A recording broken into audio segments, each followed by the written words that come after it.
I've come to a harsh realization: Owen lacks responsibility and compassion. It's clear now that I have to take decisive action. I've decided to stay in this house with my parents, and Owen will need to leave. Since we got married, Owen has depended on me for everything. Despite my efforts, and the $4,000 I pay in monthly rent, he's now trying to force me out of my own home.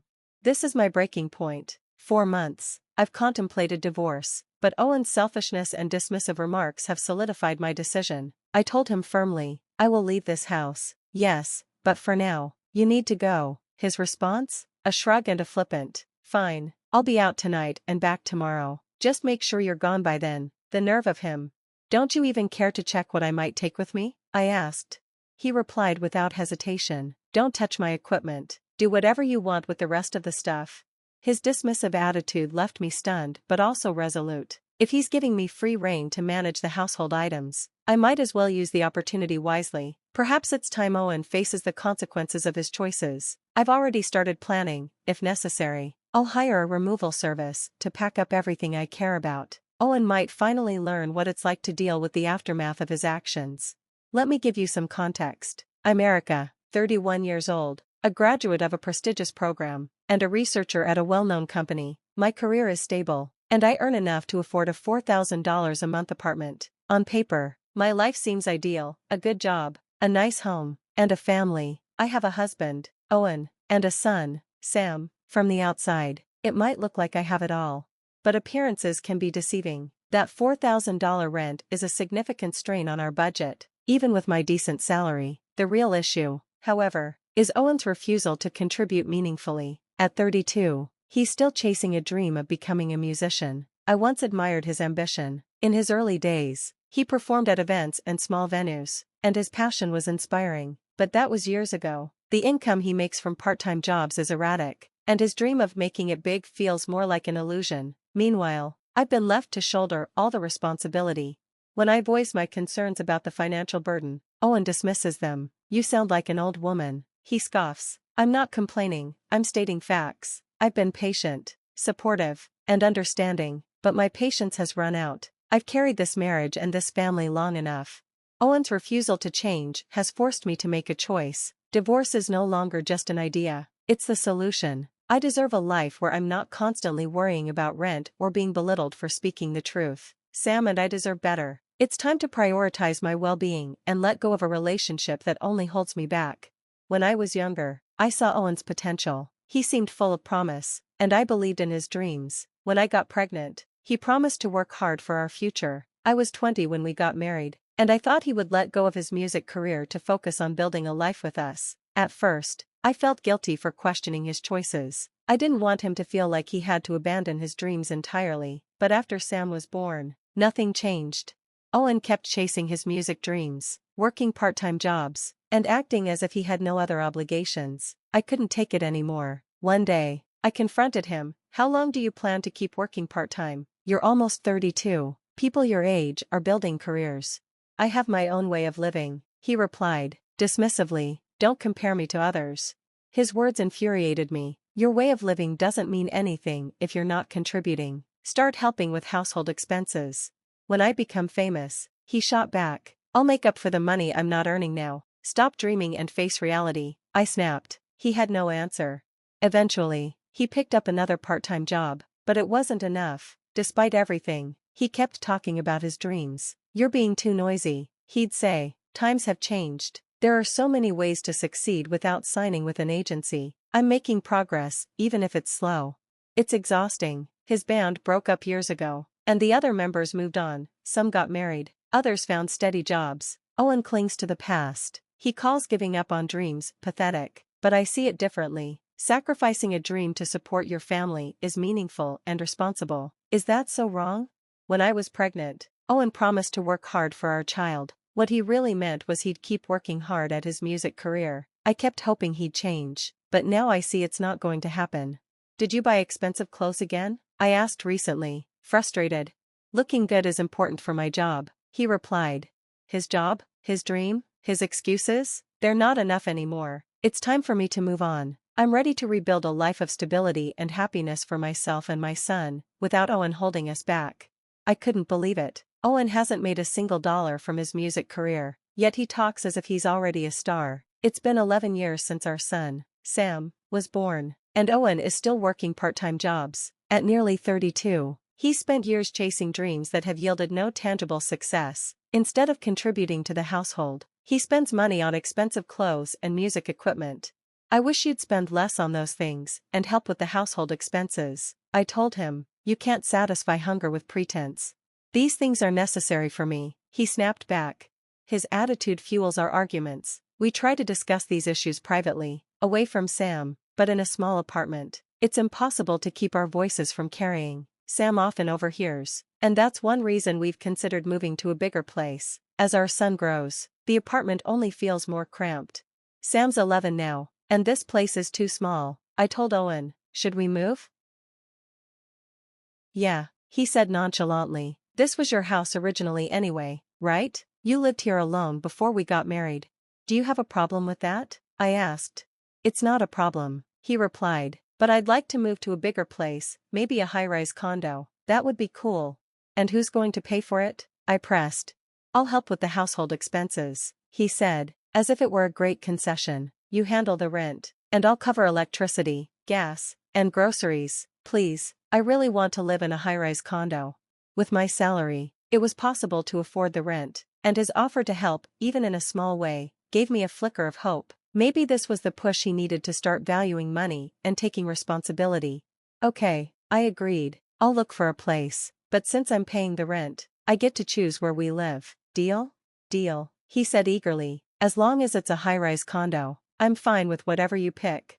I hoped this move would mark a fresh start for our family, but things didn't go as planned. A year after moving into the condo, Owen is still chasing his music dreams, still making excuses, and still breaking promises. Hey, the gas bill came, I reminded him one day. Make sure you pay it before it's debited from my account. I'll give it to you next time, he said casually. When is next time? You always say that, but you never pay, I said, frustration boiling over. Do you think money isn't important? I'm asking for the bare minimum to cover our bills. Why do I have to keep scolding you about this?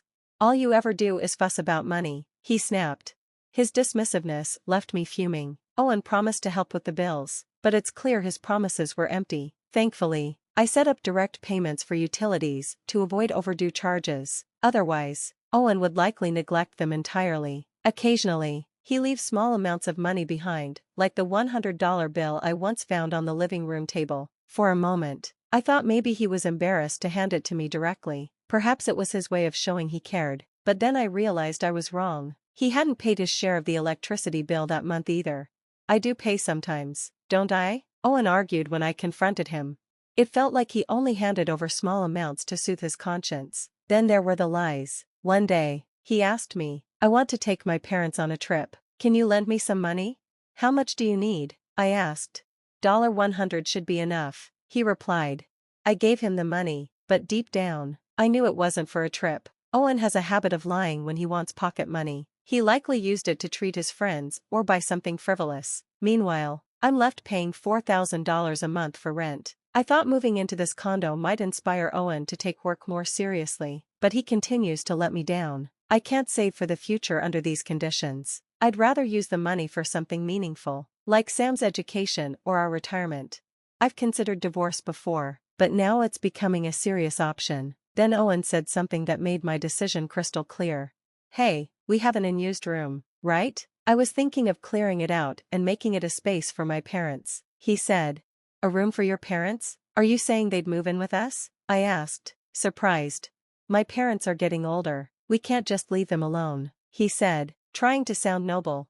I know Owen well enough to see through him. He talks big but rarely follows through. Who does he think pays the $4,000 rent? I also cover all living expenses and our son's education. The idea of taking on the responsibility of his parents as well was unacceptable.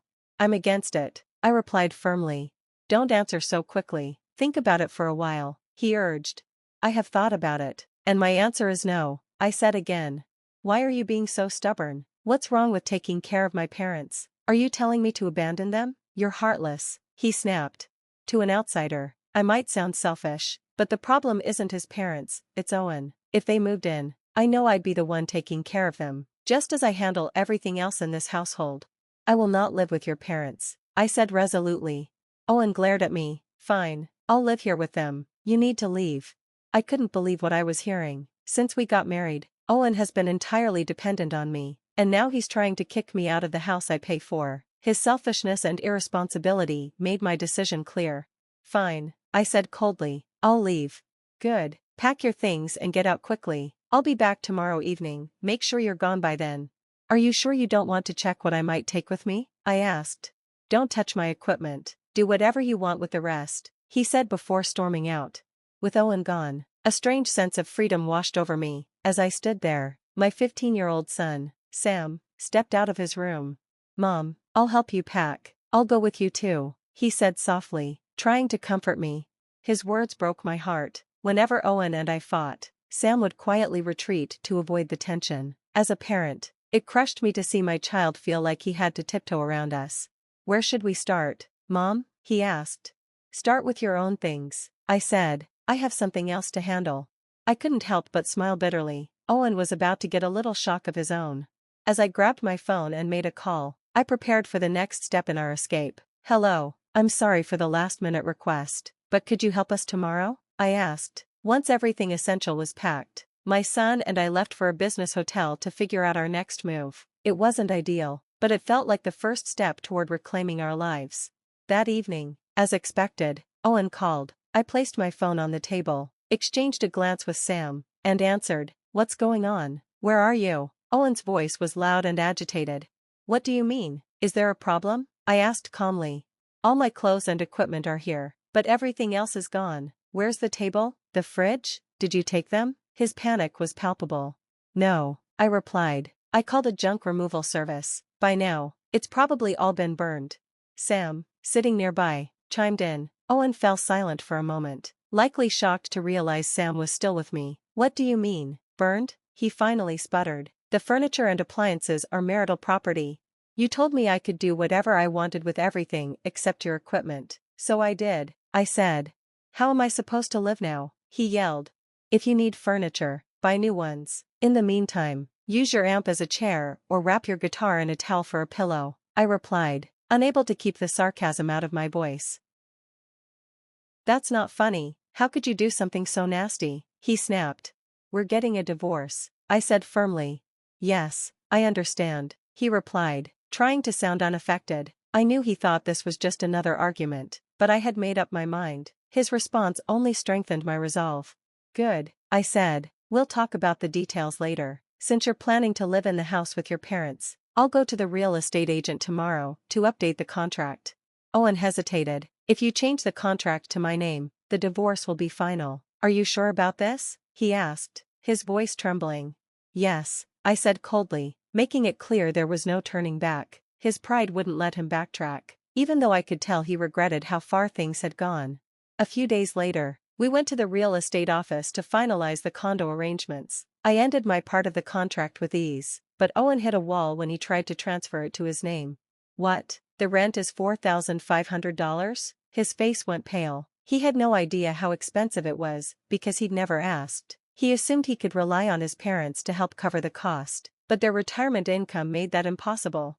You've been paying this much every month? He asked in disbelief. Yes, I replied, and I've been covering everything else too, because you never contributed. I can't afford this, he admitted. Of course not, I said, you wouldn't even pass the screening. The real estate agent confirmed this, and Owen sat in stunned silence. So, what do I do now? He finally asked.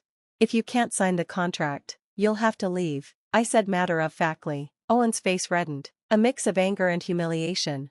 Reluctantly, he left the office, realizing he was completely out of his depth.